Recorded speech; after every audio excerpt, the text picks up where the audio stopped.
everyone. I'm Kevin Nelson. Here's a look at what's going on this week in the news. We begin with news from the Vatican. At the general audience this past week in the Vatican's Paul VI Hall, Pope Francis had an unexpected visitor join him as he finished up his catechesis on the Ten Commandments.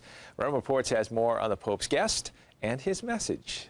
In his catechesis, he concluded his reflections on the Ten Commandments. However, the protagonist was this child who passed all the security controls. The Pope enjoyed the interaction very much and understood perfectly what was happening. Argentino, indisciplinato.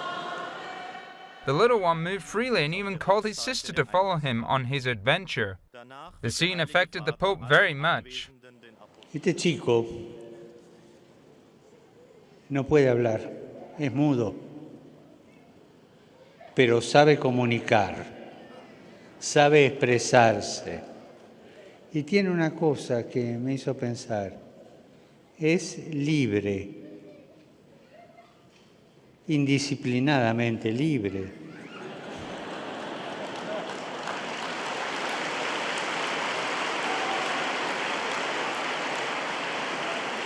Pero es libre.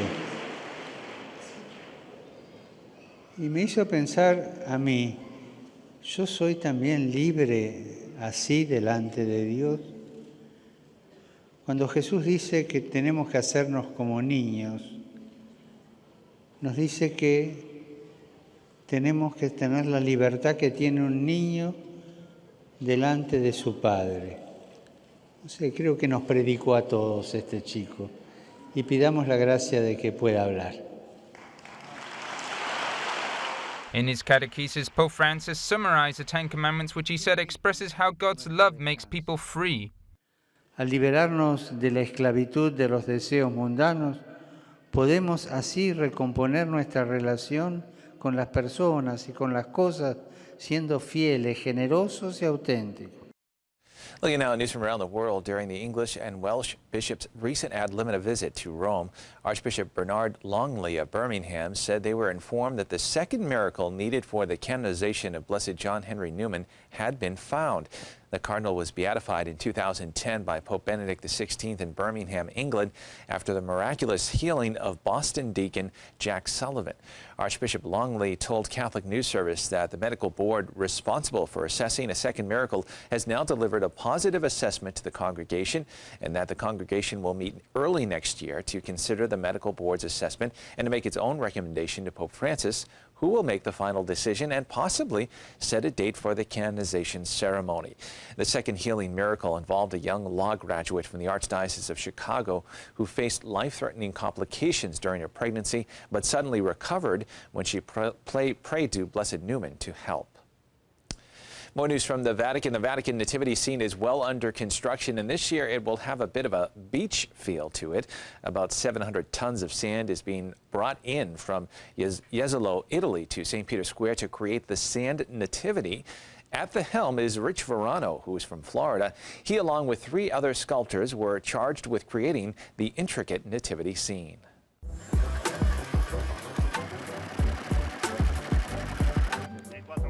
I'm the artistic director for the Sultans of Sand and the owner.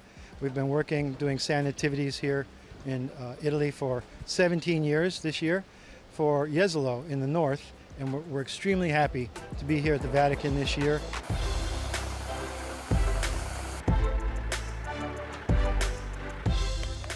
Technical coordination is the biggest challenge. Doing the work itself, myself and the entire team is very well versed, so it's hard to throw us a curveball. We've been using a special blend of Jesolo sand for so long that there's no question about the integrity of the piece. Technically, structurally, it's always going to be fine. But working with the Italian government, of course, is different than working in my own country. But then with the addition of working here in the Vatican, all the particulars we must be mindful of and sure to do correctly, it adds another element. Really, the only difference that separates us as professionals and people that play on the beach doing it is that we understand the basics of why sand sticks, or more importantly, why it doesn't stick, than the average person does. The sands need to be able to hold enough moisture or have other fines in it, silt, organic matter, etc., to be able to be a good sticking sand. And Jesolo certainly provides that. but then the way to compact it together so that when we sculpt it, it'll stay in its shape and dry like a mud pie in the sun, cakes. This is important. So when we finish this sculpture, it can last indefinitely as long as it wants to be left on display. The Sand Nativity scene and the 42-foot tall red spruce will be unveiled at the Vatican's annual tree lighting ceremony December 7th. They will remain in St. Peter's Square until the Feast of the Baptism of the Lord on January 13th. And finally in the news, in honor of martyrs, Catholic churches throughout the world were bathed in soft red light November 28th for the Courage in Red Stand Up for Faith and Religious Freedom campaign, sponsored by Aid to the Church in Need. The Basilica of the National Shrine of the Immaculate Conception in Washington, which took part in the campaign, held a quiet Vespers service entitled A Night of Witness, commemorating the martyrdom just in the last 2 years of some 22 members of the priesthood, most of them in Mexico and South America, and 82 others killed in terrorist attacks in Pakistan and Egypt. During the service, Chaldean Catholic Archbishop Bashar Wada of Erbil, Iraq, reminded worshippers that Christianity is the most widely targeted religious community suffering terrible persecution globally. In Iraq, he said, since 2003, 61 churches and shrines have been burned or destroyed, over 25,000 homes seized, 150,000 Christians displaced, and countless Christians kidnapped or murdered. Another speaker from Nigeria told of the horrors inflicted on women and Christians by Boko Haram, and a nun from Syria spoke of the endless war in that country, which has taken its destructive toll on the children of her school. This year's Courage in Red also illuminated landmarks including Sagrada Familia Cathedral in Barcelona, the Sacre-Cœur Basilica in Paris, Westminster Cathedral in London, and the Basilica of Santa Maria della Salute in Venice. Well, that is all the information we have for you this time. I'm Kevin Nelson. Don't forget, you can keep up to date on Catholic news throughout the week with Catholic Newsbreak right here on the Catholic TV network.